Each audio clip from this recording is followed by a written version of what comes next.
Vou só deixar começar a gravar aqui para poder... Pronto, está gravando.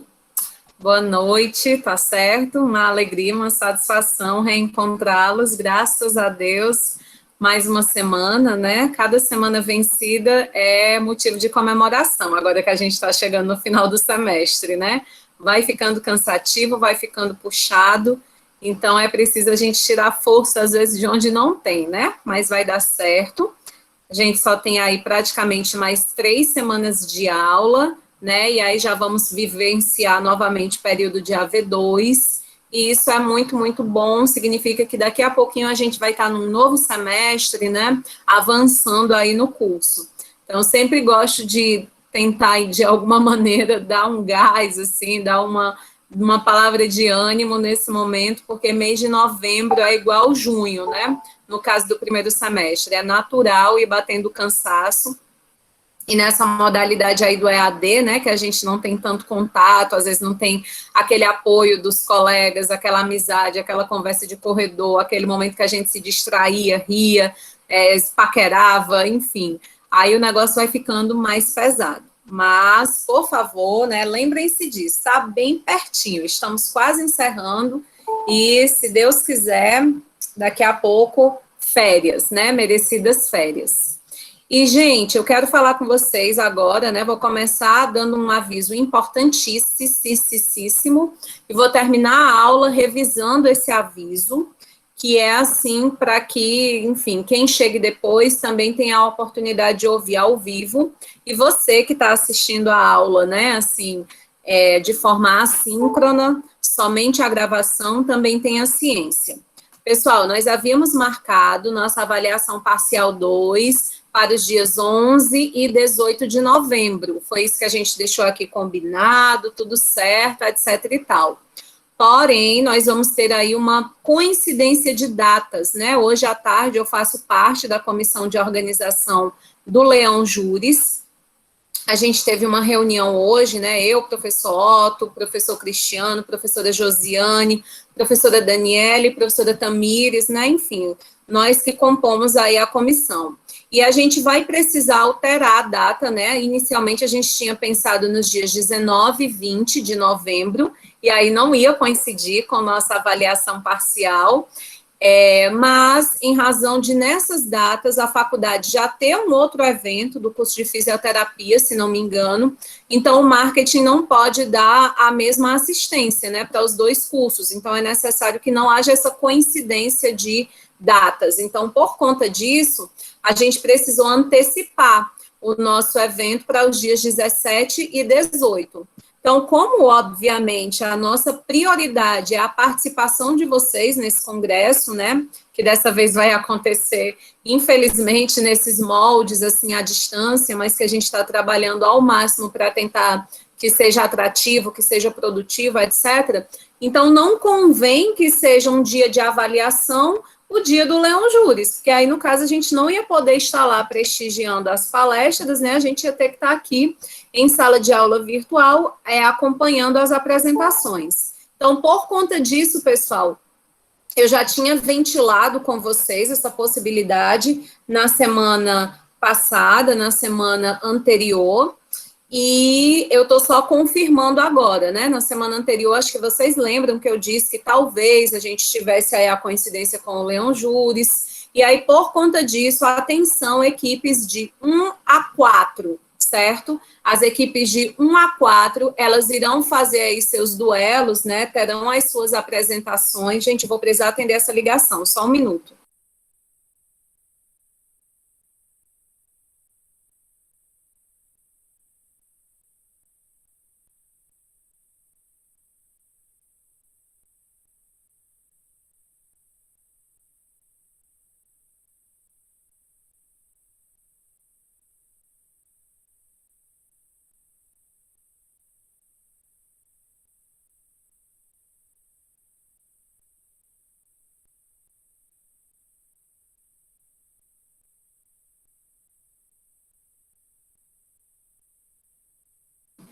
Perdoe-me, viu, gente? Desculpa, é porque era algo realmente que eu precisava responder.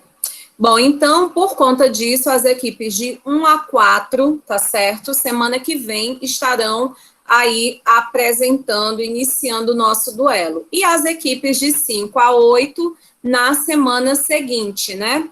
De forma que do dia, aliás, desculpa, do dia 18, a gente não vai ter esse encontro, a gente vai usar para o Leão Júris, e o outro duelo das equipes de 5 a 8 fica, portanto, para o dia 25.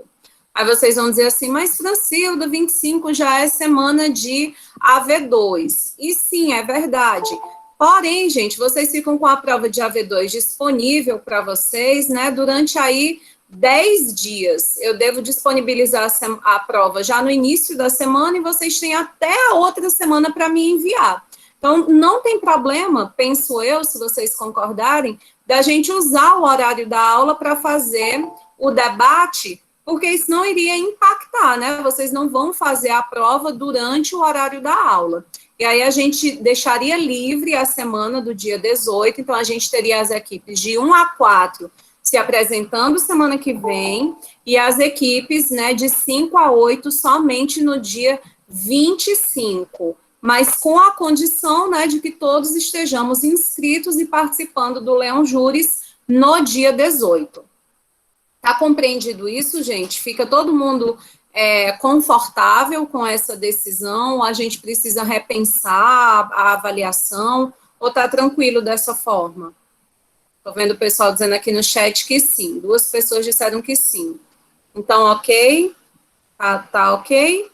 Ai, que bom, gente. Aí eu vou só recapitular aqui algumas coisas, né? Que vocês não esqueçam que o tempo de apresentação de cada equipe é de 10 minutos e que a gente vai ter aí réplica e tréplica de 5 minutos para cada equipe.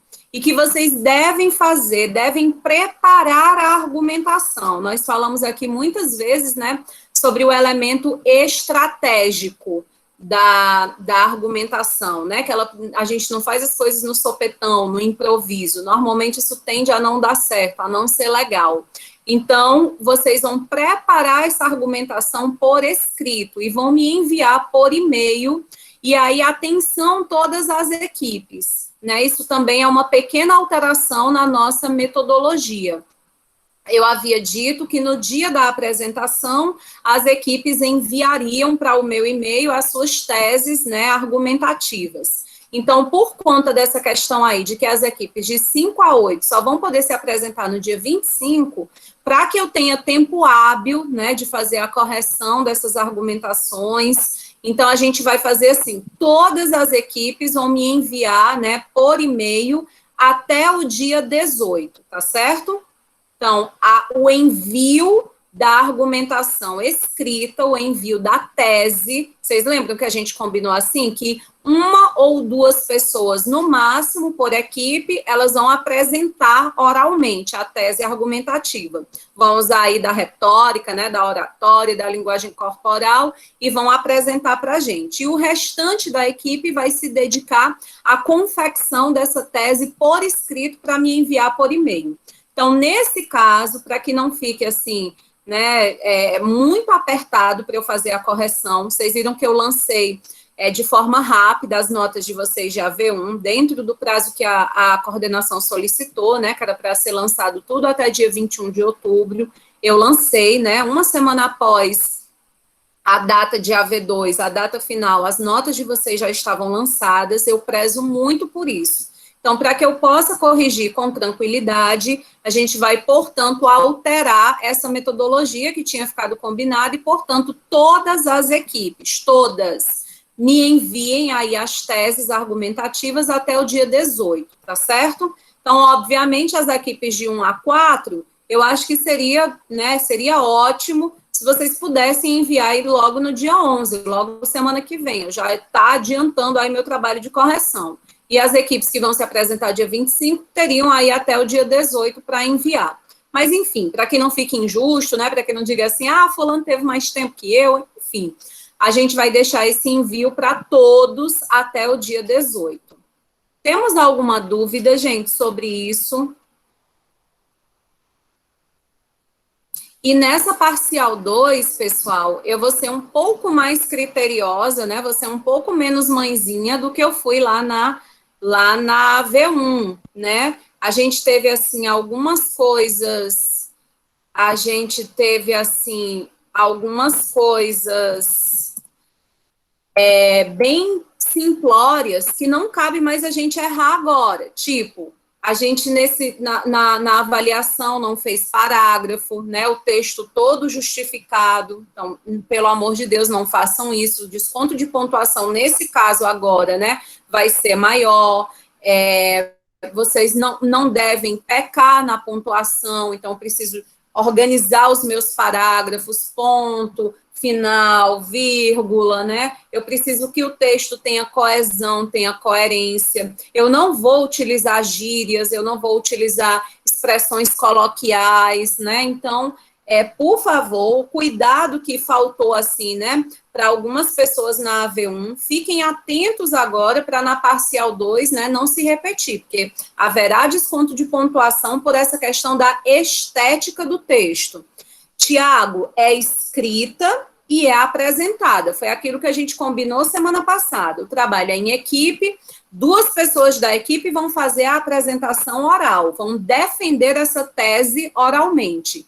O restante da equipe deve se dedicar à confecção, à escrita dessa tese argumentativa, seja de defesa ou seja de acusação, né, de acordo com... Não, o que eu estou colocando aqui como escrito, né, é justamente nesse sentido de digitado. Eu estou falando escrito por força do hábito, até foi bom você colocar, não é porque tem que ser redigida à mão, não, tá? Ainda bem que você colocou. É digitado mesmo. Obviamente, se quiser escrever à mão, como teve gente que me mandou, porque não tinha, não sei o quê, computador, blá, blá, blá, tirou foto, me mandou por e-mail, também não tem problema. Mas é digitado, sim. Então, tem que me enviar 2 versões. Obrigada, viu, Tiago? É um erro aí técnico, né, da minha linguagem. Tanto precisa ser digitado, quanto a gente precisa ser também defendido oralmente. Mínimo e máximo de linhas. Não vou falar em linhas, vou falar em laudas, viu, Maria Alice? Então, vocês tentem criar aí um espaço entre 2 a 4 laudas, tá certo? Não vamos superar o limite máximo de 4 laudas e vamos nos esforçar para termos, no mínimo, 2 laudas, né? Porque a gente vai precisar pensar que vocês vão usar certamente argumentos de autoridade, argumentos a fortiori, argumentos de analogia, enfim. E aí isso demanda, né, a utilização de um espaço mínimo, acho que menos que 2 laudas não dá para, de fato, desenvolver aí pelo menos 2 tipos de argumentos nessa tese. Então, 2 a 4 laudas, o trabalho escrito, e oralmente 10 minutos. Ó, lá vou eu de novo, Tiago, falando em escrito, né? O trabalho digitado e 10 minutos aí para quem for para a questão da oralidade. Só mais um detalhe, só mais uma observação. No dia da apresentação, gente, não tem essa história de câmera desligada, viu? Bom avisar com antecedência. Então, as pessoas que vão apresentar, obviamente, a postura, a entonação, tudo isso vai ser levado em consideração. Então, é câmerazinha ligada, tá certo? E o auditório também, isso, 10 minutos, mais 5 de réplica, né? E 5 de tréplica. Provável, gente, se prepara também, merenda antes de começar a aula, que talvez a gente precise pegar um pouquinho do recreio, tá bom? Um pouquinho do intervalo. É possível, normalmente essa atividade eu lembro de sair assim, expulsa da sala, né? Chegar o professor do horário CD e a gente ainda tá lá na maior animação com esses debates na aula de argumentação, quando ela é presencial. Então, eu peço que a gente reforce aí, né, o lanche, e nesse dia a gente vai começar a aula pontualmente 18h20. Então, atenção, pessoal, que vai realmente fazer a defesa oral, né, da tese argumentativa. A gente precisa começar pontualmente no horário, senão a gente não consegue ter tempo suficiente aí para tudo isso. Sara, mulher, que aí, ó, tu se solidariza comigo, né? Quantas horas sendo gravada nesse estado, né, que eu apareço para vocês toda semana. É triste, mas tem que ser câmera ligada sim, né? Para a gente avaliar aí postura e para a gente também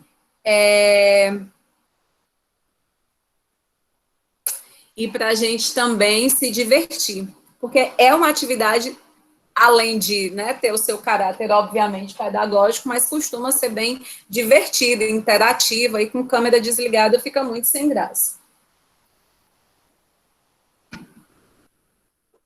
Ninguém vai virar meme depois, não, né? A gente se compromete com isso.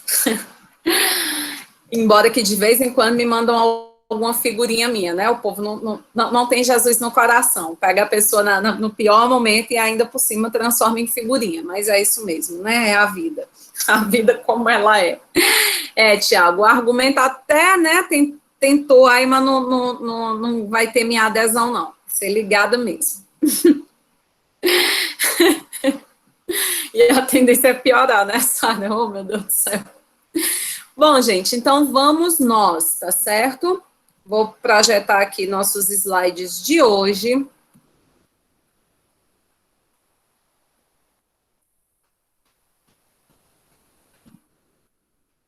Eu ainda não compartilhei esses slides lá no Unileão Digital, mas até o final da aula, na hora do intervalo, eu já deixo lá, senão eu esqueço, né? E aí não é bacana fazer isso. Gravou aqui, só um minutinho.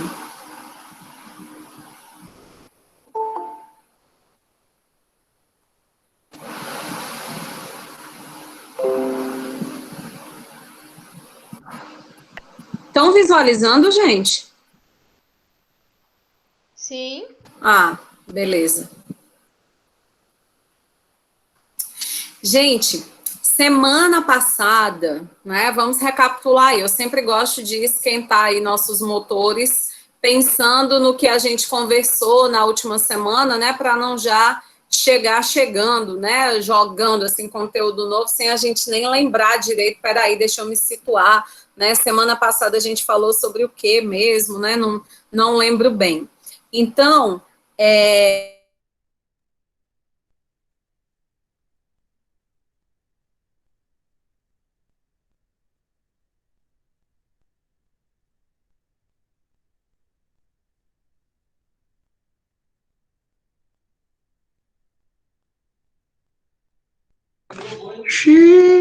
Arriou.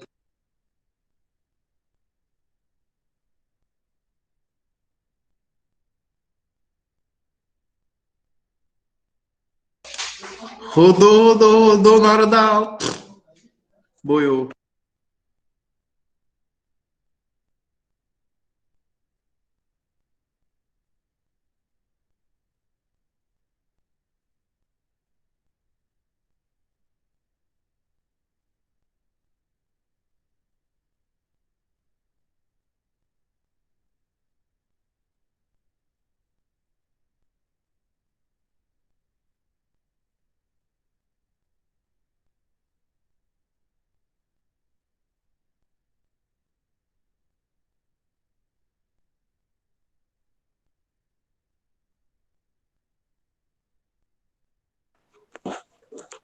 E aí, galera, autoriza aí a professora que ela tá pedindo para entrar.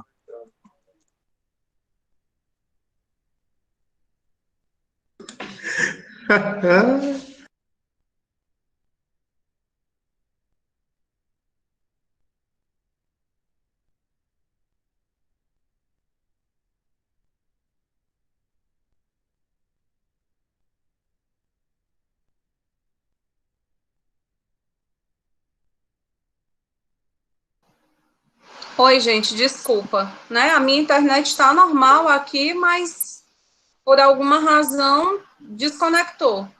Não sei por quê. A internet está funcionando normalmente. Bom, enfim, não vem ao caso, né? A gente estava conversando, portanto, sobre o que a gente tinha discutido na semana passada.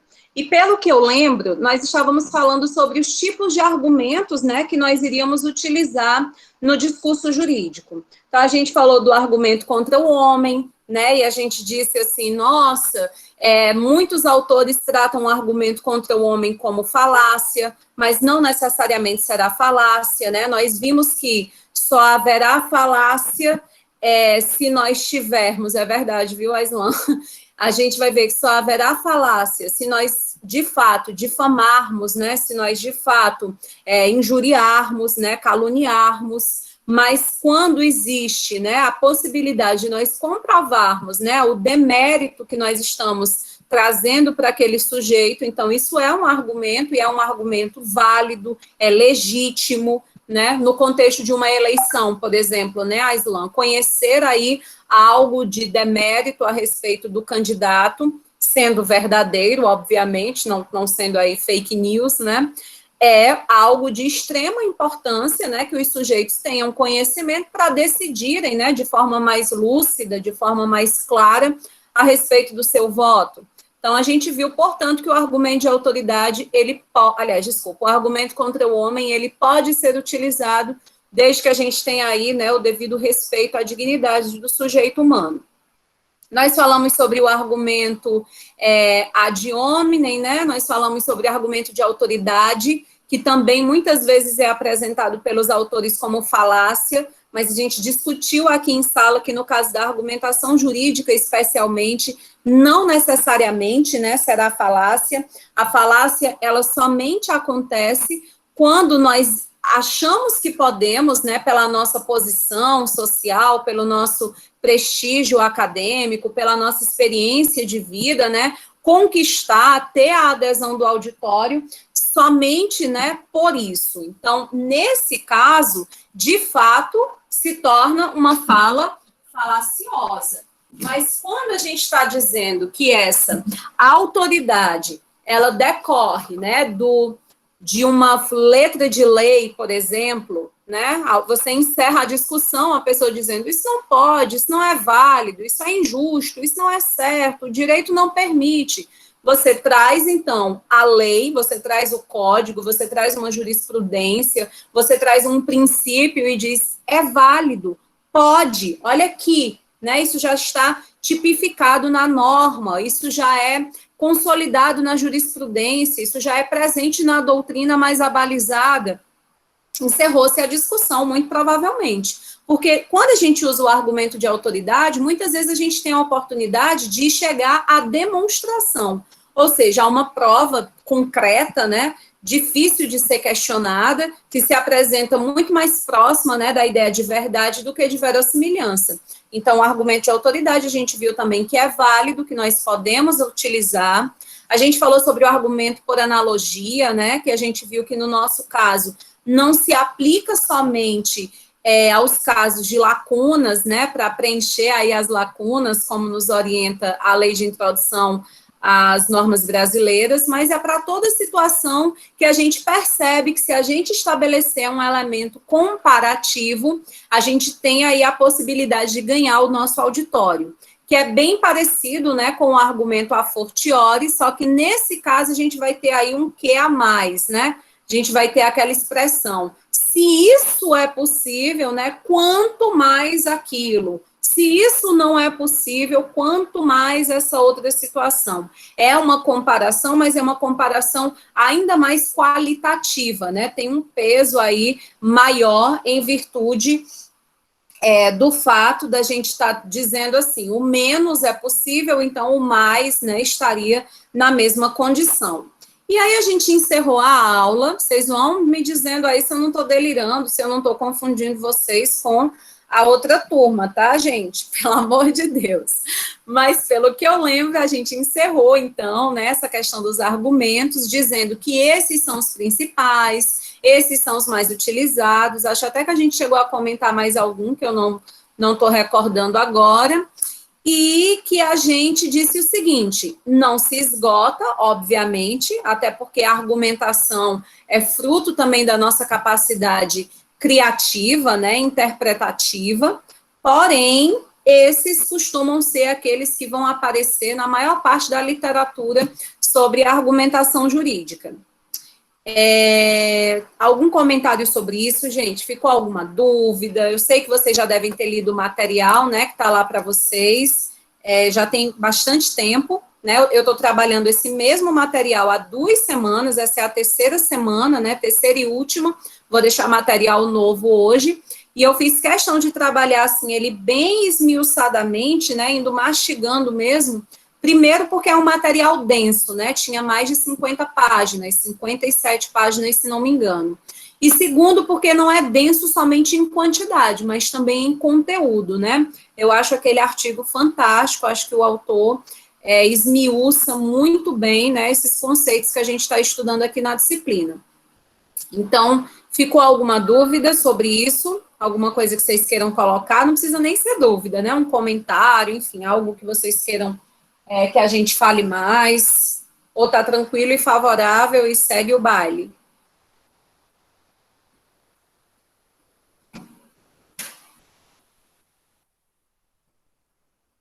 Tá, então tá ótimo.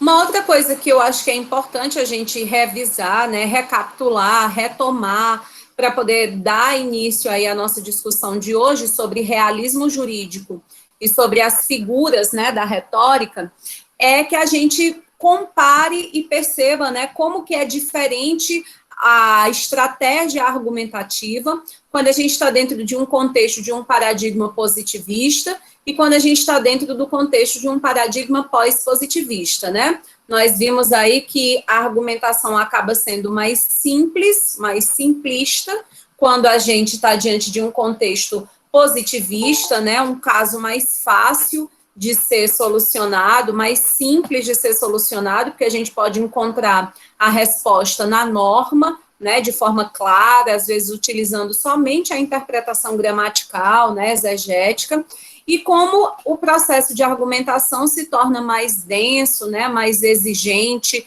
vai precisar mais do nosso elemento de criatividade, quando nós, então, precisamos recorrer a uma argumentação num paradigma pós-positivista, né, naqueles casos mais complexos, em que a gente não vai ter aí o apoio de forma clara e evidente, né, da norma positivada. Então, dito isso, eita, chegamos a 30 pessoas, olha aí, né, os finados ressuscitando, graças a Deus. Então, vamos então para o nosso, louvado seja Deus, né? Vamos aqui para o nosso slide de hoje, gente. Vocês vão me desculpando aí as brincadeiras, viu? Mas é porque eu mesma tô buscando aqui força, não sei de onde, eu também tô cansada. Eu acho que quando os alunos chegam para mim para dizer, professora, eu tô tão cansada, final de semestre, monografia, não sei o quê, eu digo, acompanho a sua dor, né? Tamo junto. Mas, enfim, hoje a gente vai falar, gente, sobre uma teoria, né, do direito. Vocês devem estudar, os que já pagaram podem estar estudando, vocês vão estudar isso aqui em profundidade na disciplina de filosofia do direito, né? Aqueles que ainda estão na matriz antiga, eles têm a disciplina de filosofia do direito lá pelo 7º semestre. Os que são da matriz nova já não tem mais filosofia do direito, né? Paga junto com a introdução à filosofia. Graças então, a Deus, essas daí já foi. Olha aí, já passou. Então, vocês talvez tenham tido a oportunidade de refletir sobre o realismo jurídico, né? Normalmente a gente faz esse estudo dentro da disciplina de filosofia.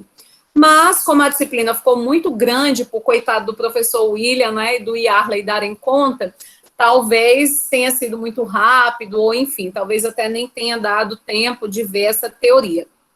Mas é uma teoria, pessoal, que interessa a argumentação jurídica, porque, veja bem, interessa a nós todo conhecimento, né, nos interessa todo conhecimento que seja capaz de gerar adesão, ou seja, que seja capaz de fazer com que a gente se torne pessoas que, de fato, são levadas a sério e que conseguem convencer naquilo que produzem como argumento.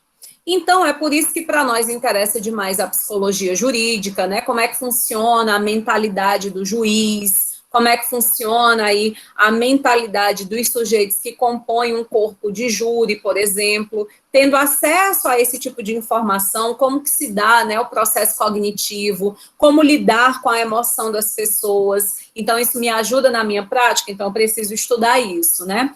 Então, só assim, contextualizando, por que que a gente vai falar aqui do realismo jurídico, já que é uma teoria, né, do direito que está lá dentro do campo da filosofia. Então, nos interessa porque nos ajuda a compreender melhor o fenômeno jurídico e como ele acontece na prática. Logo, pode nos ajudar, se eu compreendo melhor, se eu entendo melhor como que o direito sai do campo abstrato, né, e entra na realidade concreta, eu posso, portanto, pensar melhor em como que eu vou instrumentalizar esse direito para atingir as finalidades, né, as quais eu estou, com as quais eu estou comprometida. Então, muito bem. Quando a gente fala, vocês, por favor, falem aí no microfone quando quiserem. Eu vou ver aqui se tem no chat algum comentário. Deu tempo demais, Ave Maria. Até os eixos da Terra, já vi que o homem está à frente, à frente do seu tempo mesmo. Gente, o realismo jurídico, ele é uma teoria, ele está dentro do campo das teorias críticas do direito. Vamos raciocinar aqui juntos e rememorar algumas coisas. Nós vimos que, até a Segunda Guerra Mundial, nós temos um direito marcado por um caráter profundamente positivista. Então, a nossa preocupação era, de fato, com a lógica, com a técnica, com a ideia de neutralidade, com o apego às normas escritas, positivadas. Oi. O slide, a senhora vai apresentar? Não está aparecendo para vocês, não? Para mim, não está, não. Mulher, Cecília, se tu não fala, eu tô aqui toda paba com o slide aberto. Crente que vocês estão vendo. E agora? Agora tá. Muito obrigada, viu, Cecília? Valeu. Eu estava muito paba aqui, crente que vocês estavam acompanhando pelo slide. Tudo bem.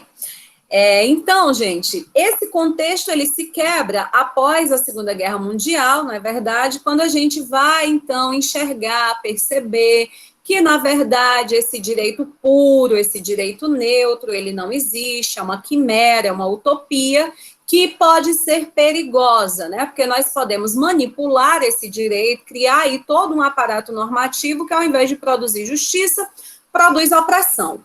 Então, isso, se a gente considerar, né, que a guerra terminou em 1945, né, nós vamos ter aí os próximos 20 anos da produção jurídica muito dedicada à crítica do positivismo jurídico, né? E aí a gente tem toda a questão da escola dos análises, a influência aí da filosofia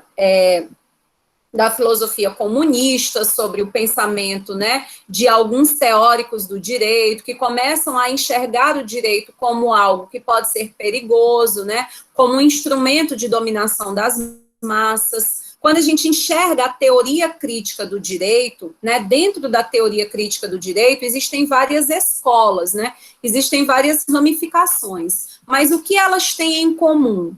Elas têm em comum a compreensão de que o direito, ele não é um instrumento de libertação, né? O direito não é um instrumento de promoção de justiça social. O direito está longe de ser um instrumento de garantia de qualidade de vida para as pessoas. O que é que a teoria crítica do direito, ela considera, ela pensa a respeito do direito? Ela enxerga o direito como um instrumento de opressão, né? Ela enxerga o direito como um instrumento de garantia para as classes dominantes, né? De manter as classes dominadas perpetuamente dominadas, partindo da seguinte linha de raciocínio, né? Partindo da seguinte compreensão. Ora, quem elabora a norma jurídica? Quem tem poder. Quem tem poder político, né? Poder de legislar dentro de um sistema capitalista, os donos do capital.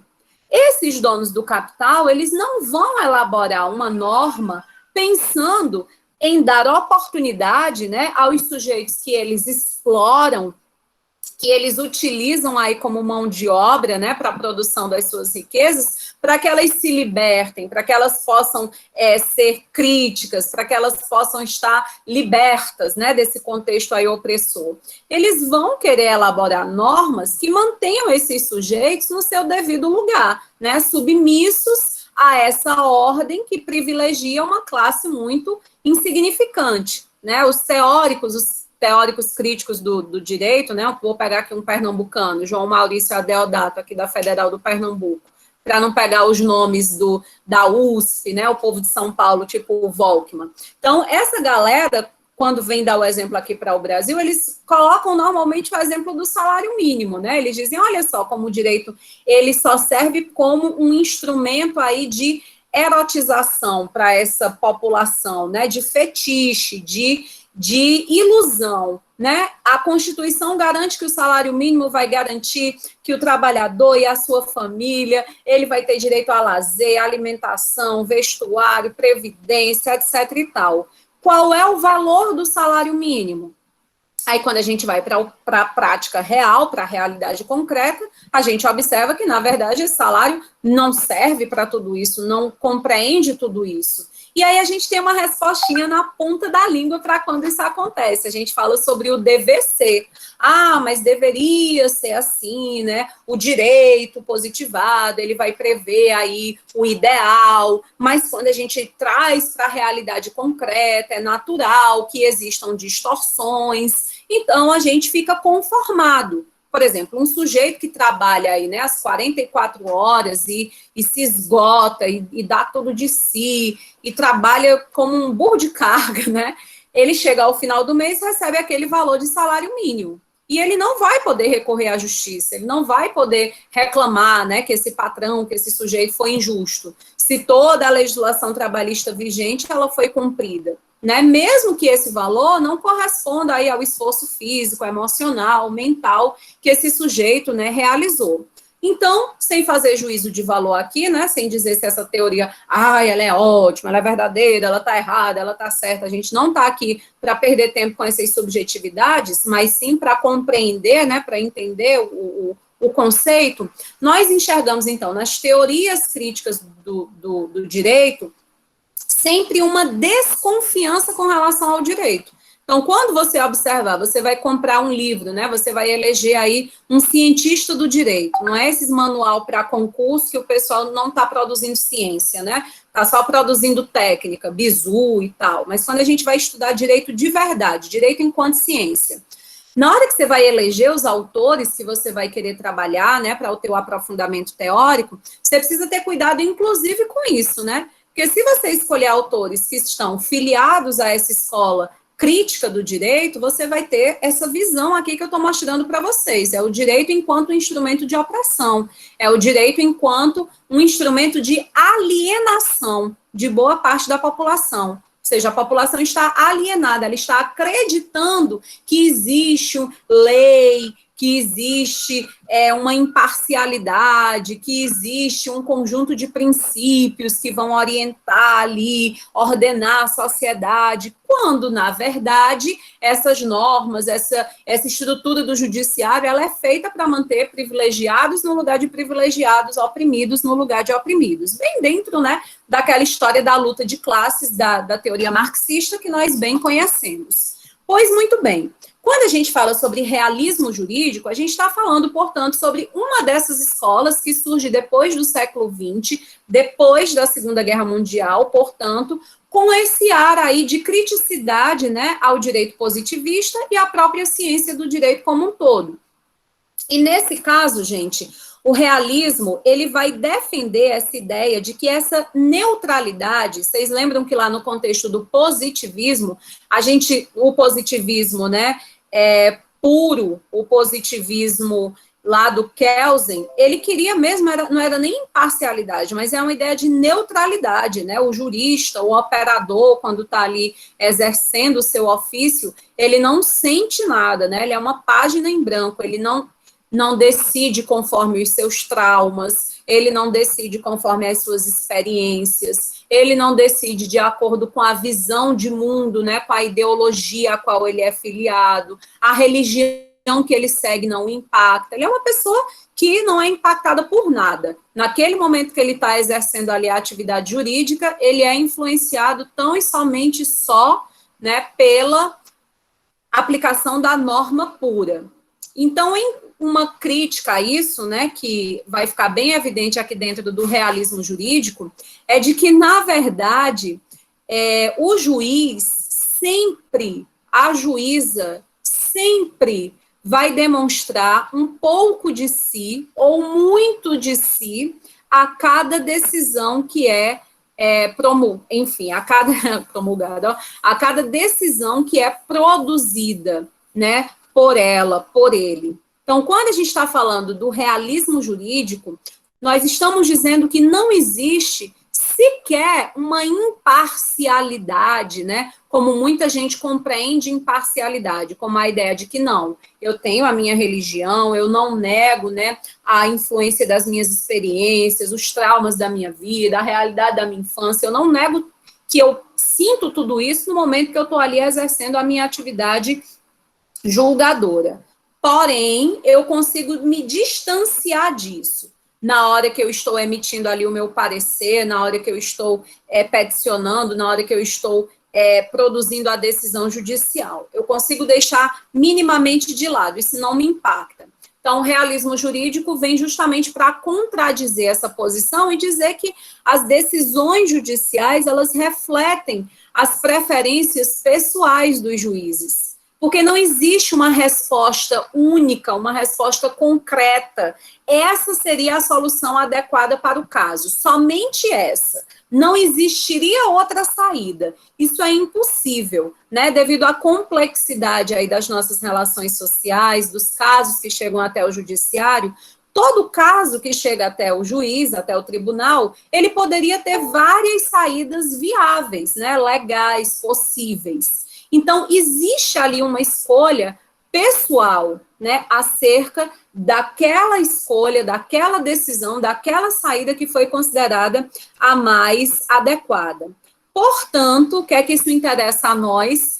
É uma teoria que diz, você deseja a adesão, você quer ganhar a causa, né, você tem interesse em construir a melhor argumentação, você precisa reconhecer que existirá sempre um elemento de pessoalidade do juiz, da juíza em sua decisão. Então, é necessário conhecer esse julgador, conhecer essa julgadora, descobrir minimamente, né, suas preferências, por exemplo, sua filiação teórica. Será que é um conservador? Será que é um sujeito ligado aí à teoria crítica do direito, ou está ligado às teorias tradicionais, né? A gente está vendo alguém que defende o direito livre, ou a gente está vendo alguém que se filia muito a interpretações de cunho positivista, né? Sistemático, teleológico, exegético, aqueles métodos de interpretação mais tradicionais. Então, faria parte, né, no caso aí do sujeito que está argumentando, se preocupar com esse caráter de pessoalidade, né, que faz parte da atividade da produção das decisões judiciais. Então, esse primeiro slide, a gente traz justamente essa reflexão, né? Decisões judiciais refletem as preferências pessoais dos juízes, né? Proclama o realismo jurídico. São essencialmente políticas, por isso que João Maurício Adeodato diz, né? Olha só, o direito, enquanto ciência, ele tem 3 características. O direito, ele é político, ele é ideológico e ele é pedagógico. Né, o direito ele é pedagógico porque ele está a todo momento dizendo o que pode e o que não pode. Então, as normas jurídicas, elas servem para ensinar à sociedade quais são os comportamentos válidos, quais são os comportamentos adequados. Então, a gente está diante, portanto, de um caráter pedagógico do direito. O direito, ele é essencialmente político, né, porque política é escolha. Então, a gente vai estar o tempo inteiro dentro do direito, né? A teoria tridimensional nos diz isso. Nós vamos escolher, né? O que é que nós vamos valorar, nós enquanto sociedade, obviamente, né? O que é que merece ser valorado para ser transformado em norma jurídica e o que é que não tem importância a ponto de ser pensado em forma de norma. E o direito, ele é político nesse trabalho, né? Que o hermeneuta, que o julgador e que nós, enquanto advogados, também iremos fazer. Nós poderíamos escolher várias teses argumentativas, mas nós acabamos escolhendo, nos filiando a esse ou aquele autor, a essa jurisprudência, a essa doutrina, porque escolhemos, né, porque achamos que é mais conveniente. Então, o direito, ele é profundamente político, e o direito é profundamente ideológico, né, ele reflete aí a estrutura de poder, as estruturas de poder que compõem aquela sociedade. Então, o direito, portanto, ele é influenciado por inúmeros fatores extrajurídicos, é o que registra aí os cientistas sociais. Todo caso difícil pode ter mais de uma solução razoável, constituída pelo intérprete, e a solução que ele produzirá será, em última análise, aquela que melhor atenda às suas preferências pessoais, sua ideologia ou outros fatores externos, como os de natureza institucional. Ele sempre agirá assim, tenha ou não consciência do que está fazendo, né? Ontem a gente passou o dia, por exemplo, deixa eu ver se vocês falaram alguma coisa aqui no chat. Um instrumento de controle social. Isso, um instrumento de controle social, Tiago.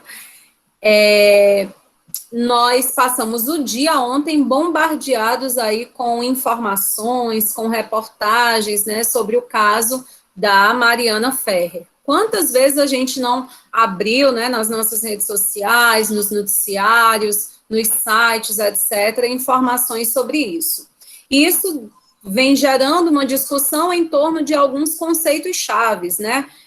Patriarcado, machismo, violência contra a mulher, etc.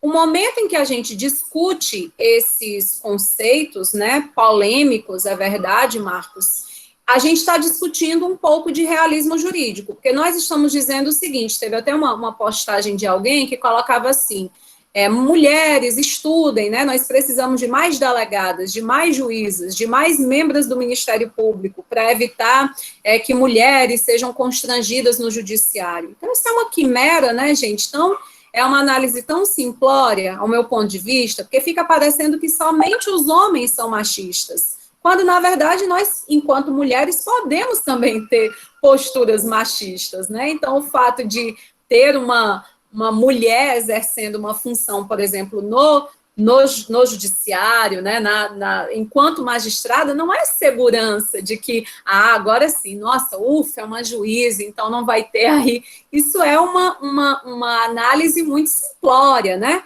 Como está sendo simplória a análise do caso como um todo, né? Quem me segue aí nas redes sociais, que a gente que é amigo nas redes sociais, viu que eu não postei nada.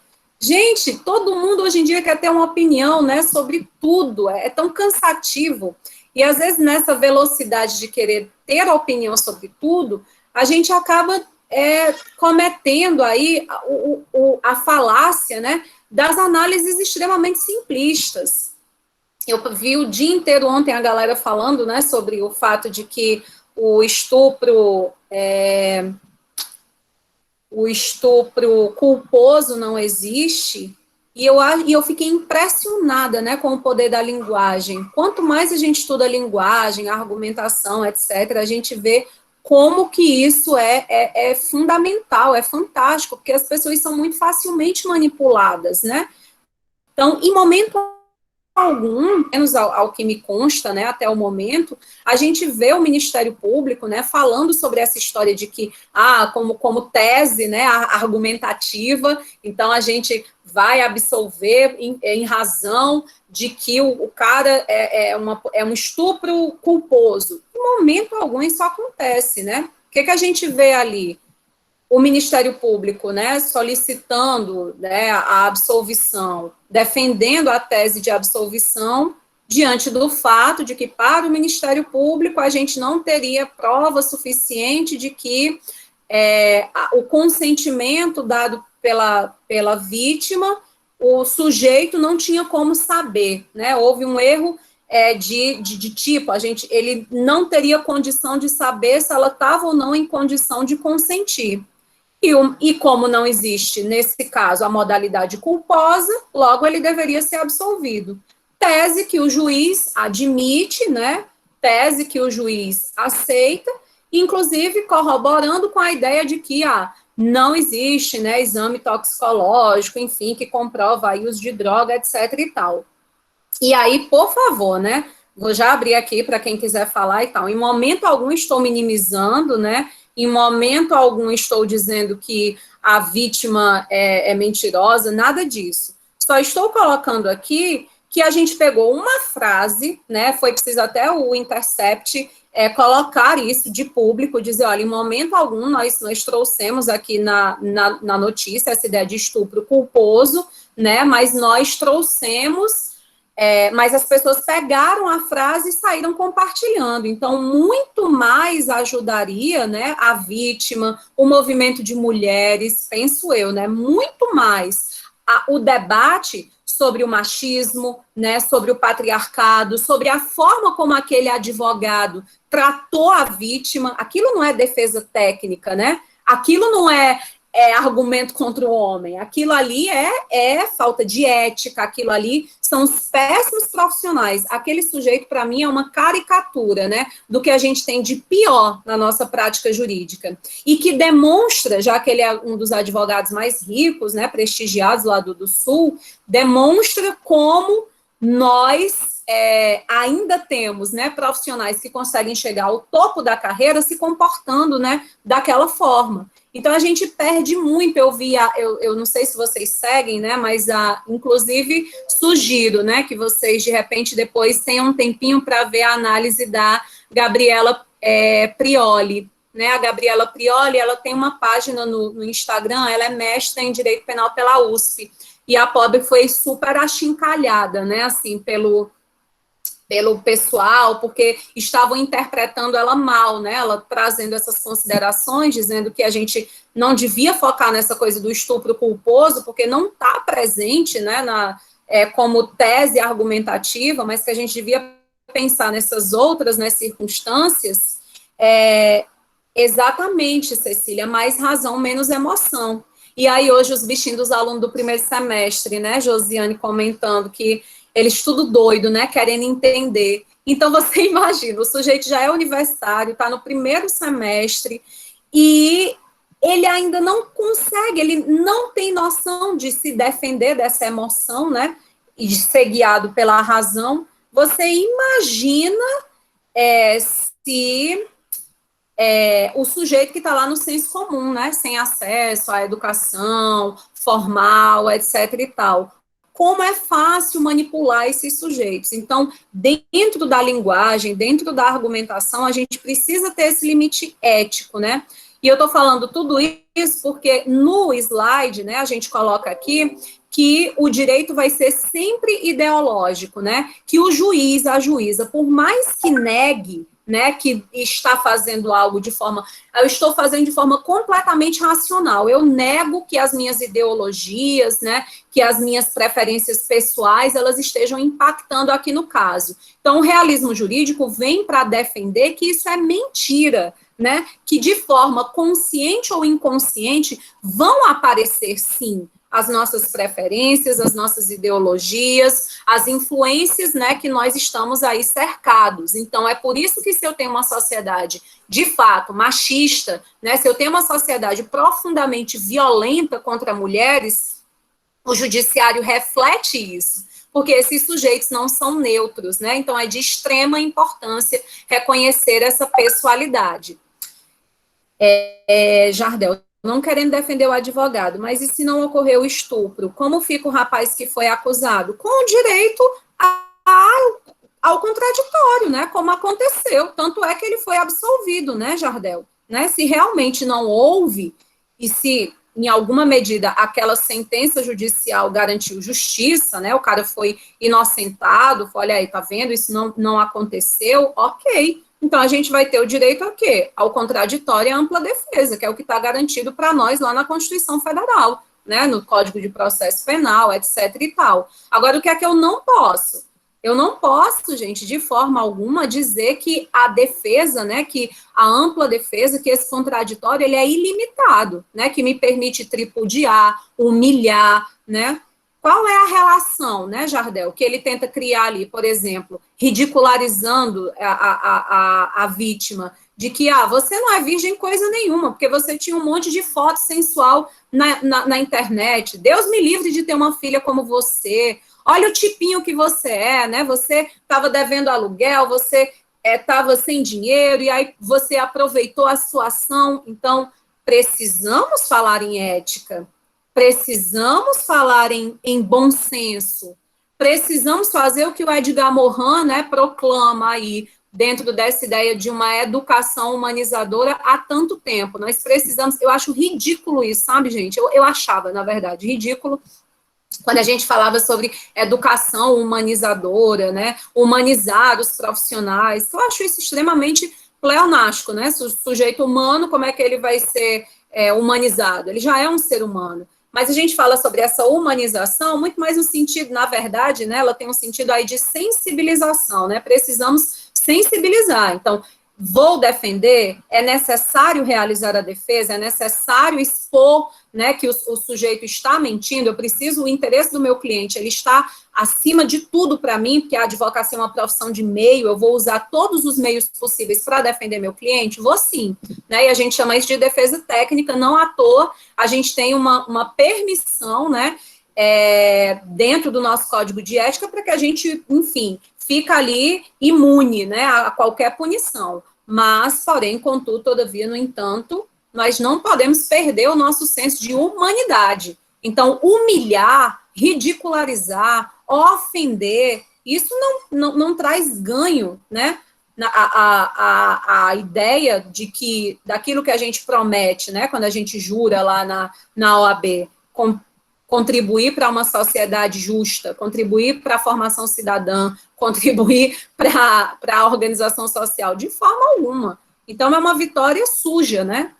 Por isso, Jardel, o rapaz acusado, ele tem total direito à defesa, não somente tem, né, como, enfim, foi até absolvido, mas existem limites éticos. Estou aguardando aí o posicionamento da OAB, lá de Santa Catarina, né, curiosa para saber se vão, em alguma medida, né, tomar alguma atitude. Vocês viram que o CNJ, com relação ao juiz, e aí, a meu ver, né, muito corretamente, já acionou esse juiz, né, já trouxe a perspectiva de uma possível punição, né, pela omissão dele. Vicente, Oi, Cecília.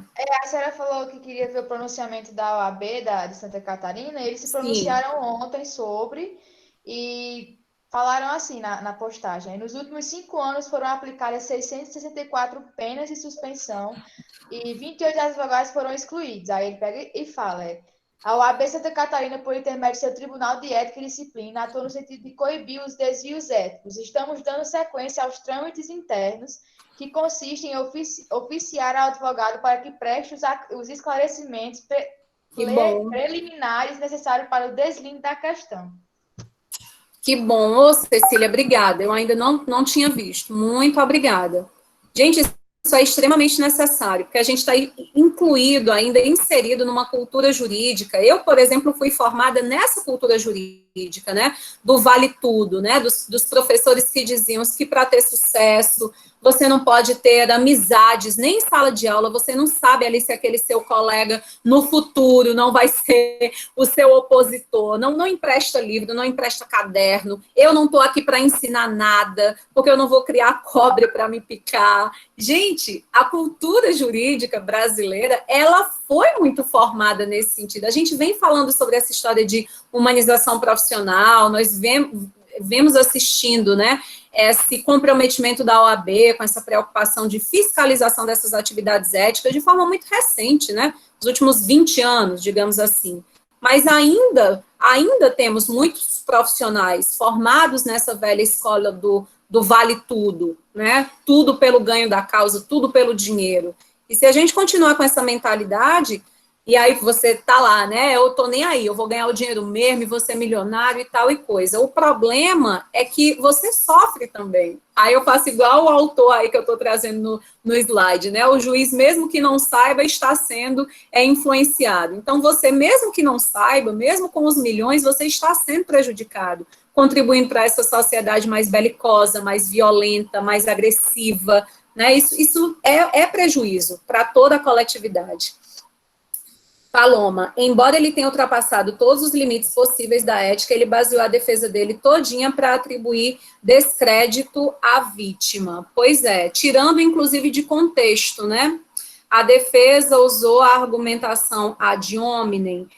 Paloma, levando em consideração o critério que a gente está usando aqui, né, da Leda Veiga, né, o livro que eu indiquei para vocês, de teoria da argumentação jurídica, não, né, aí a gente não poderia dizer que é o argumento ad hominem, mas a falácia do ad hominem, porque como eu coloquei para vocês, quando a gente pode provar, né, lembra o exemplo? O cara já foi condenado por corrupção, agora ele está aqui fazendo discurso em prol da honestidade. Pronto, vamos dar nome aos bois. Roberto Jefferson. Vocês lembram dele? Do mensalão, da confusão toda, dinheiro enfiado não sei aonde, pronto. Então, Roberto Jefferson, de repente, aparece, né, defendendo a moralidade, a honestidade, que o Brasil precisa de políticos honestos, que a corrupção é um absurdo. Então, se eu venho e ataco o Roberto Jefferson dizendo que ele não merece crédito, né, que ele foi um grande corrupto, que ele é um desses políticos que fazem parte dessa velha política que prejudicam, né, o desenvolvimento nacional,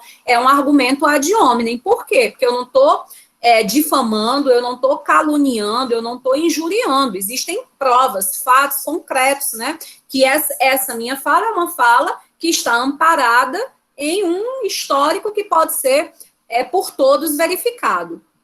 Agora, ofender alguém, aí a gente está falando sobre cultura machista, sobre cultura do patriarcado. Porque se eu acredito que uma mulher que se veste de forma sensual, ela merece, ela pode, ela até deve ser estuprada, ou se ela é estuprada não tem problema, porque ela está pedindo por isso, ela não se comporta de forma decente, de forma honesta. Você percebe, Paloma? Aí eu já não tenho mais um argumento. Isso é uma falácia, isso é mentira, né? A roupa que a mulher veste, a roupa que o homem veste, não pode definir o seu caráter. Embora essa ideia faça parte do imaginário social, olha a importância de estudar imaginário e representação. Essa ideia de que a roupa define o caráter faz parte do nosso imaginário. Por quê? Porque no século XIX, gente, quando nós estávamos ali vivendo, né, aquela ideia bastante conservadora e tradicional de família, de regras de etiqueta, de sociedade, era essa a educação formal e informal, né, que era transmitida para as pessoas. E ela traz toda uma herança para os sujeitos do século XX e impacta até hoje no século XXI. Né? A ideia de modéstia, né, que está muito ligada aí às religiões de base cristã, elas defendem exatamente isso, né? Uma mulher honesta, essa honestidade passa diretamente pela ideia da modéstia, né? Da sobriedade ao vestir, da sobriedade ao falar, da sobriedade ao se comportar. E nós temos várias representações, né, sobre isso. E aí a roupa não diz quem você é, porém quem você é definirá o tipo de vestimentas. Como assim, Marcos? Né? A roupa não diz quem você é. Porém, isso. Quem você é vai definir o tipo de vestimentas. Explica aí. Deixa eu explicar melhor. Tipo assim, professora, eu sei que nem todas as mulheres costumam se vestir de forma onde se expõe. Porém, aquela mulher que ela tem uma espécie de caráter diferenciado, ela naturalmente ela não vai se expor tanto, até porque ela tem uma definição já de seu lar, de uma pessoa que já traz do passado, como a senhora mesmo citou, na questão religiosa, tem uma espécie de pensar e de transmitir através das suas vestimentas, cobrindo melhor o seu corpo. Marcos, essa tua fala, né, ela é uma representação desse imaginário que a gente está tentando discutir aqui, né, desse imaginário que coloca a mulher numa posição em que ela pode ser julgada pelo seu caráter a partir da roupa que veste, né, eu acho, e aí eu vou trazer uma posição, uma perspectiva, né, muito particular, muito pessoal. E olha que eu não me considero feminista, nada disso. Mas eu penso que, enquanto a gente achar que uma mulher, ela tem que se vestir muito decentemente, muito preocupada com a altura da saia, não, olha o decote, cuidado com a cor do batom, para que ela precise ser respeitada, então significa que a gente ainda não vive numa sociedade que garante o princípio da isonomia, né, da igualdade entre homem e mulher. Porque o homem tem essa liberdade, né, de expor o seu corpo de forma sem se preocupar tanto quanto uma mulher, né, com a possibilidade de sofrer violência ou de não ser respeitado, ou qual é o caráter desse homem, ele tá ali com uma bermuda curtinha, tá sem camisa no meio da rua, então ele olha qual é o caráter dele, né? Então, se a gente pensar dessa forma, aí você tá essa tua fala tá me lembrando uma decisão judicial, eita, eu vou ver se eu consigo encontrar aqui rapidinho. Eu acho que ela é até recente, de 2017 ou de 2018, em que o juiz inocentou, né, existia a prova cabal, realmente houve o estupro, mas o juiz, inclusive esse juiz está sendo também sofrendo aí, né, a possibilidade de punição pelo CNJ, porque ele alega que a mulher usava uma roupa muito indecente, né, que o comportamento dela não era adequado, logo, né, era uma situação a qual ela se expôs, então ela tinha que arcar com as consequências. Então, se a gente pensa dessa forma, a gente reduz muito o sujeito humano a uma posição animalesca, vocês não acham, né? Então, um homem que enxerga, sei lá, porque a mulher está nua, está, sei lá, em sensual, etc e tal, então ele não pode se conter e ele precisa fornicar com ela, ou ter relação sexual com ela, ou assediá-la de alguma forma, pelo fato de ser homem, né? Então, ele não é um homem, porque o homem é guiado pela razão, né? Ele, então, é um animal, porque ele não é capaz de conter seus próprios instintos, né? Então, são reflexões aí necessárias para a gente construir um imaginário, né, que tire a mulher dessa condição, né, de objetificação. Então, é um objeto.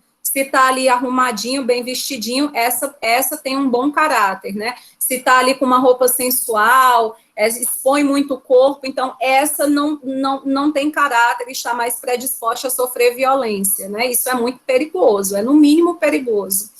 Professora. Essa questão que a senhora falou aí, tipo, muitas vezes é até normalizado, né? Tipo, tem muito discurso de que o homem, mas o homem é assim mesmo, ele faz isso mesmo, olha mesmo, tipo, sendo que, como a senhora falou, na minha opinião, né? Como a senhora falou, eu acredito muito nisso, de que roupa nenhuma mede caráter de ninguém.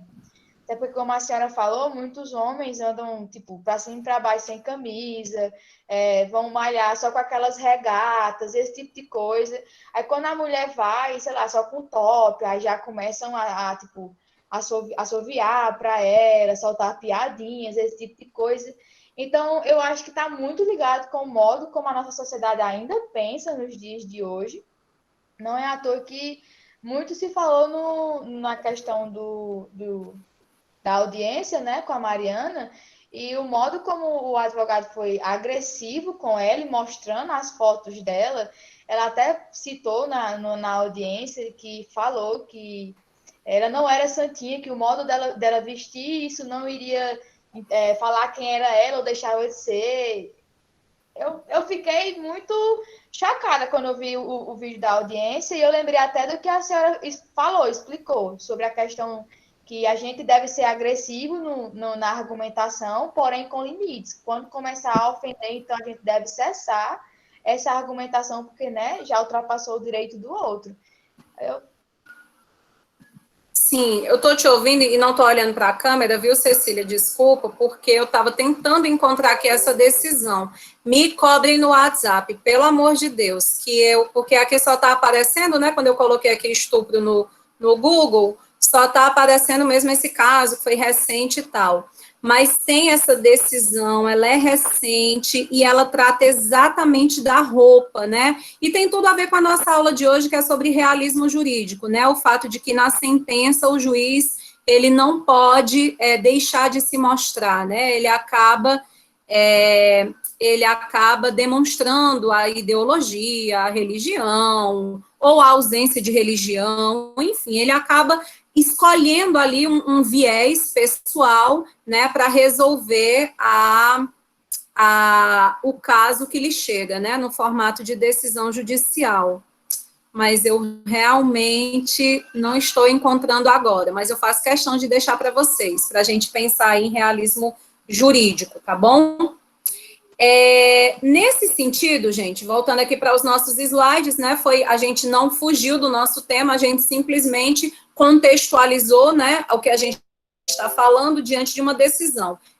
Eu trouxe para dizer que se nós temos uma postura machista, feminista, se nós somos da Umbanda, se nós somos católicos ou evangélicos, etc. e tal, isso em alguma medida, se nós somos ateus, tudo vai impactar dentro da sentença. Então, é muito importante para o sujeito que está realizando a argumentação lembrar que aquele juiz não é um robô, aquela juíza não é uma máquina. A argumentação que eu vou utilizar, ela precisa se preocupar, ter um toque de pessoalidade, né, de tentar chegar ali, vou usar uma expressão um pouco exagerada, talvez, né, ao âmago, né, a tentar criar uma proximidade, né, trazer argumentos que sejam capazes de sensibilizar esse sujeito, porque eu estou diante de um outro sujeito humano, eu não estou diante de uma máquina imparcial que irá decidir, né, de forma completamente neutra.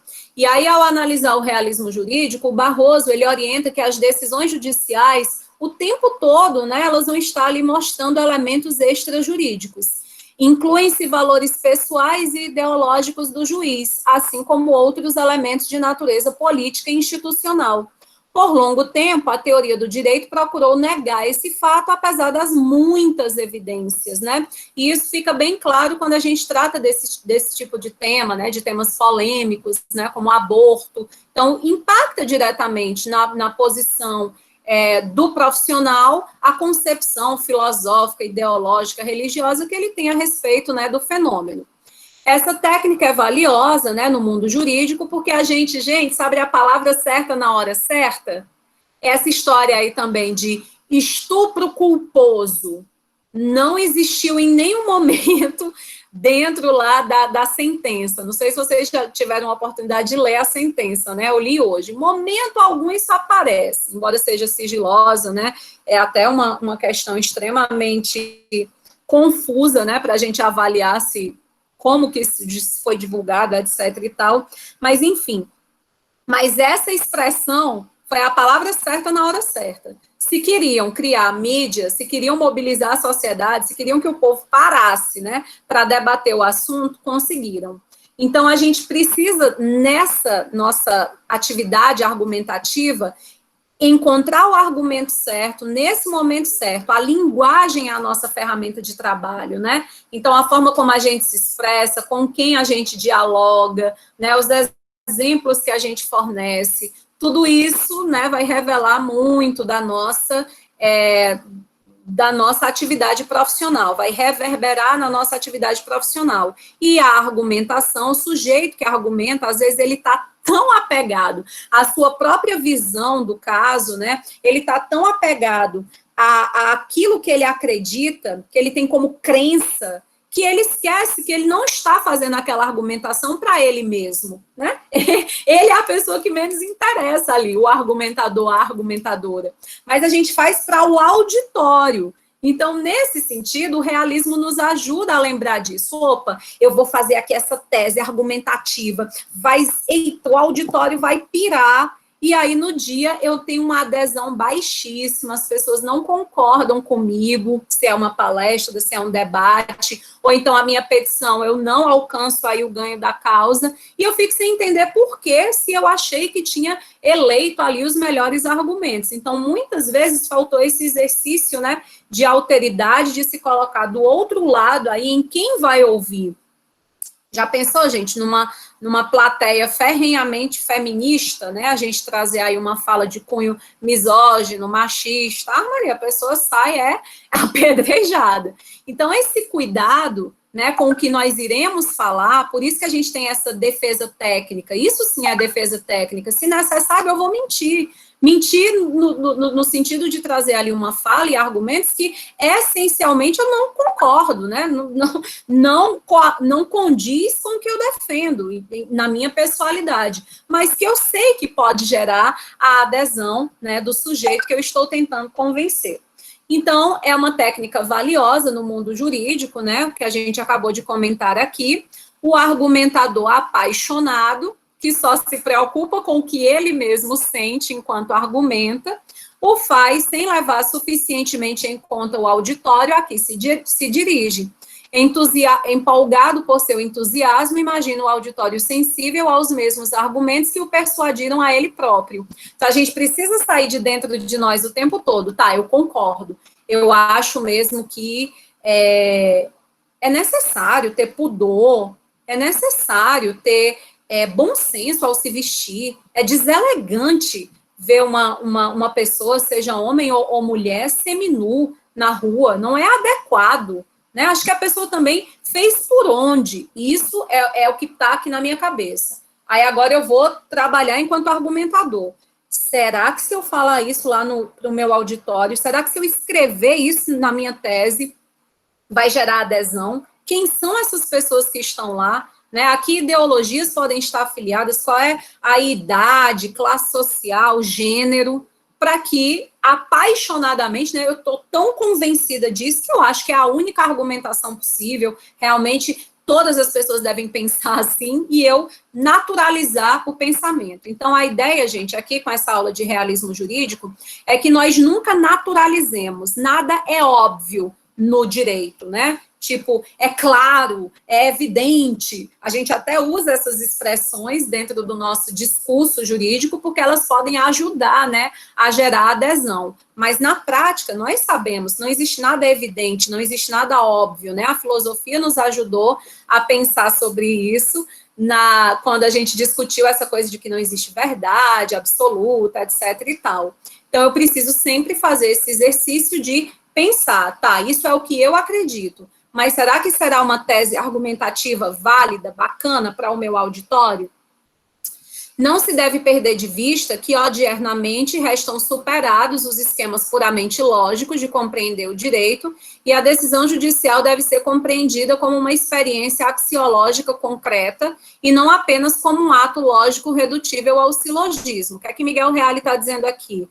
É uma experiência axiológica, ou seja, a gente vai fazer juízo de valor sempre, e não somente o valor por detrás da norma, mas os nossos valores pessoais também ali aparecendo. Não é só técnica, né? Não é só ciência. Existe ali um ser humano falho, né? E que possivelmente vai deixar transparecer ali suas preferências. Para os realistas, o importante é o que fazem os juízes, e não o que eles dizem que fazem, considerando as decisões dos magistrados muito mais amplas do que se supõe. Ou seja, aquele sujeito que diz, eu não sou preconceituoso, eu não sou machista, eu não sou patriarcal, mas dentro da decisão judicial do sujeito, a gente pode encontrar, por exemplo, né, nesse caso que eu disse para vocês, que eu vou deixar lá no Unileão Digital, o sujeito dizendo que, bom, pediu para ser estuprada, né? Porque também com uma roupa dessa na rua 10 horas da noite, então, não importa o que ele diz, a fala é pela isonomia, pela defesa da vida, a igualdade de gênero, mas o que transparece na decisão é uma outra realidade. Os realistas, portanto, não estão defendendo, né, o decisionismo. Acho que vocês também já ouviram falar, isso não é uma escola, né? O decisionismo seria um erro do judiciário, que é quando a gente tem ali uma sentença arbitrária. O sujeito não utilizou nenhuma norma para embasar sua decisão judicial. A gente sabe que a decisão judicial precisa estar embasada no direito, né, num artigo de lei, num princípio, enfim. Mas ali, no decisionismo, o juiz cria, inventa, né, uma teoria nova, que não tinha ainda aparato em lugar nenhum. O STF, de vez em quando, diz que está fazendo ativismo judicial, praticando direito livre, mas, na verdade, está fazendo decisionismo, uma opinião muito particular, né, trazendo essa arbitrariedade, essa insegurança jurídica aí para a nossa democracia, para o nosso judiciário como um todo, e aí um apêndice é isso, né? O realismo jurídico não está defendendo o decisionismo, ou seja, que o juiz decide de acordo com a sua cabeça, do jeito que ele quer, sem se preocupar com nenhum amparo normativo. Não é isso. Isso aí é uma decisão arbitrária, isso é erro. Os realistas, eles estão defendendo que, apesar da decisão ser fundamentada, apesar da decisão ter técnica, né, ter norma a sustentando, isso não impede, né, que a escolha por aquela norma, a escolha por aquela doutrina, a escolha por esse posicionamento não tenha ali o elemento, né, de pessoalidade do magistrado. Deixa eu ver se vocês disseram alguma coisa no chat, que eu estou aqui no... Não acredito que chamar a atenção usando a mídia ajude muito, porque sempre existe uma tendência de um pré-julgamento e escolher um lado, ainda mais nos últimos tempos que o politicamente correto está na moda. Jardel, eu concordo e discordo, né, dessa tua afirmativa. Eu acho que se a gente não traz os problemas para o debate, né, história de esconder a sujeira embaixo do tapete, né, corre que lá vem visita, a gente arruma a casa assim, né, fica parecendo que está tudo arrumadinho, mas as coisas estão escondidas, né? Então, acho que a gente precisa sim falar, precisa debater, né, os problemas que a sociedade julga, né, que ainda não foram superados. Agora, o que a gente deveria fazer era um debate de forma aprofundada, aí eu concordo contigo, um debate que de fato permite o contraditório, um debate que permite aí o exercício da crítica, e sinceramente, nesse caso de ontem, pela quantidade falando do caso da Mariana, né, pela quantidade de coisas que eu consegui seguir, acompanhar, não foram muitas, é verdade, mas pelo pouco que eu acompanhei, eu vi que realmente tinha, assim, uma grande massa que não tinha nem condição de opinar, estava só no oba-oba, postando o negócio do estupro culposo, que eu acho que estava bonitinho, né, posar com isso, mas vi muitos profissionais da área jurídica, né, fazendo uma análise bastante técnica, bastante racional, né, observando aí a questão realmente processual da coisa, e não somente na emoção, né, de falar sobre estupro culposo. Até concordo, professor, mas levar o debate, mas hoje o debate está igual a senhora está falando. Infelizmente, o nível de conhecimento está muito superficial.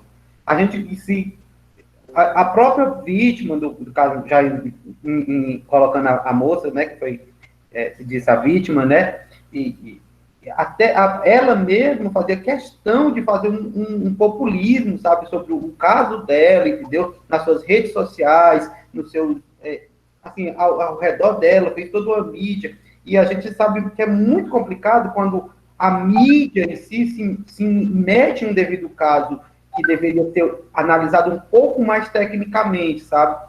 Não simplesmente pegando o apelo popular, porque muitas vezes a população, e nós como população, que temos que tem uma visão um pouco mais superficial, ela tem uma tendência a ir pelo que a mídia está dizendo, e não pela realidade do fato, entendeu? Não pelo que o processo mesmo, porque a maioria das pessoas que opinaram nem chegaram a ler o processo, nem chegaram... Eu mesma peguei o processo e dei uma lida, mas ali no que eu li, ainda faltava muita coisa, então eu não cheguei a ler, por exemplo, a parte mesmo da policial, sabe, o que realmente houve de depoimento na delegacia. Então, quem chegou a acompanhar mesmo, apesar de concordar plenamente com o advogado, ultrapassou o limite da ética, né, claro, ele foi longe demais do que ele queria defender, mas a gente não deve olhar com esse viés simplesmente superficial, mas deve olhar com um olhar mais aprofundado para o que está realmente posto, sabe? O que realmente havia acontecido, realmente existiria a culpa, e não bastante a isso, não é o primeiro caso que vem sendo midiático, sabe? Assim, nesse mesmo sentido, que a moça não havia sido estuprada realmente. Não estou dizendo que é esse caso, sabe? Não estou dizendo que é o caso dela, que a gente ainda não sabe, né? Mas não é o primeiro caso que vem se noticiando que a moça levantou a falsa acusação sobre um rapaz porque tinha um interesse por trás de se promover, ou porque queria alguma coisa por trás, ou porque a pessoa era um famoso, entendeu? Então, isso surge um pouquinho a credibilidade para que o juiz, para que o magistrado possa vir realmente dizer, não, apenas a voz da mulher, apenas a palavra dela significa muito, tem um valor bem forte, entendeu? Isso quebra um pouquinho isso. A mulher tem conseguido muito nisso, sabe? Mas diante de alguns casos como esse, começa a se perguntar, realmente a palavra é a única coisa que basta? Em virtude do horário, gente, como só faltam aí 3 minutinhos, eu vou fazer um comentário aí na fala do Jardel, só no sentido de que,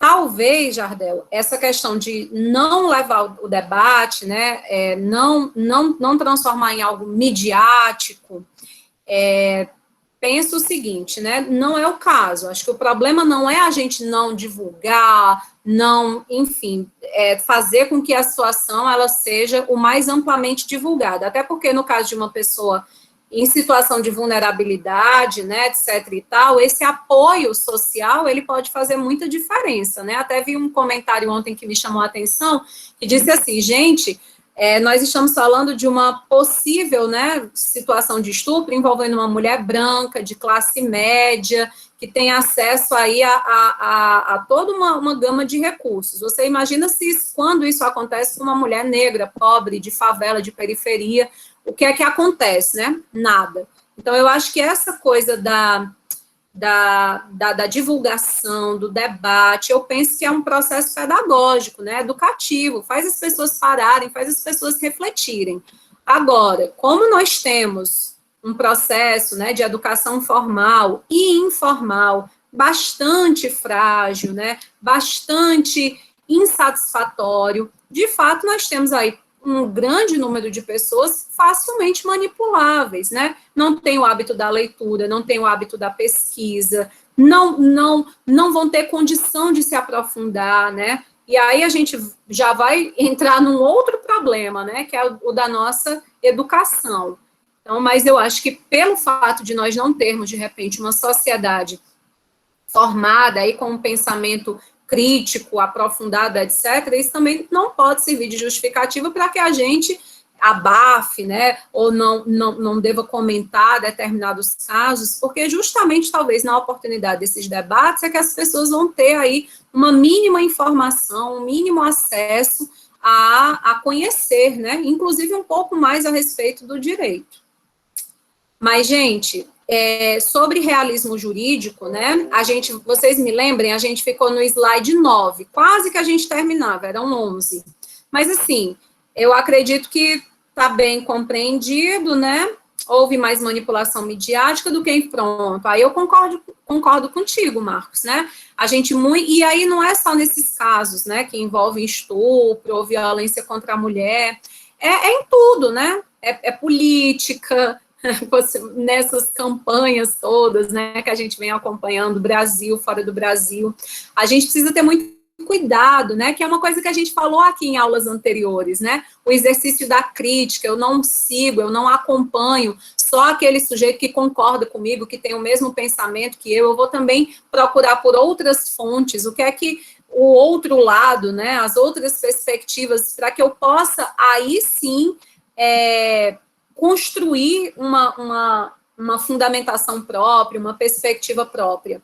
Mas no caso, né, de uma população facilmente manipulável, é difícil realmente que a gente construa isso, né? Mas não por isso devemos desistir, né? Penso que é um dever nosso, especialmente, né, que somos privilegiados, que fazemos parte de uma casta, o ensino superior nesse país ainda é uma casta, né, poucas pessoas têm acesso a muitas das informações que nós temos dentro do ambiente da universidade, então penso que cabe a nós, né, disseminarmos essa preocupação. Por isso que eu fiquei entristecida quando eu vi, assim, alguns estudantes e até mesmo profissionais do direito com falas, com discursos, né, nas redes sociais, muito emoção, e a técnica e a racionalidade da questão deixada de lado. A gente pode exercer o nosso papel pedagógico, né, quando a gente dissemina conhecimento, que muitos colegas de vocês fizeram isso, talvez até vocês mesmos, né, que eu não sigo a todos, e fiquei muito orgulhosa de, olha aí, uma análise, né, bacana, uma análise técnica do caso, e isso ajuda quem não é da área, quem não, enfim, a compreender melhor as situações. Mas, Oi, peraí, Cecília. na minha opinião, em casos assim, principalmente quando é relacionado a estupro, é muito difícil deixar um pouco a emoção de lado. Principalmente Isso. quando nós, mulheres, que nós Sim. andamos durante a noite, sei lá, olhando para trás para ver se ninguém tá seguindo a gente, sabe? Tipo, eu admito para a senhora, quando eu vi aquilo, eu fiquei tipo, bem balançada. Quando eu vi a questão na audiência, eu fiquei muito horrorizada, essa é a palavra. Aí, quando foi à noite, eu parei para ler o processo, a sentença do juiz, na verdade, e eu vi o que ele alegou, que alegaram a questão do erro de tipo. Aí já deu mais aquele estalo, sabe? Mas nunca sem deixar a indignação de lado, entendeu? Eu não concordo Excelente. com o que Jardel falou sobre a relação de que a própria vítima puxou muito a questão da mídia para ela, porque às vezes a mídia é o único modo que a vítima encontra para poder, sei lá, ver se tem alguma salvação, entre aspas. Porque, tipo, a gente está falando em direito, e como a senhora falou, muitas vezes essas decisões, a questão do realismo, tem uma tendência sei lá, a ter opiniões próprias, entendeu? Então, às vezes, a vítima não está satisfeita com a sentença e tem a coisa de recorrer, né?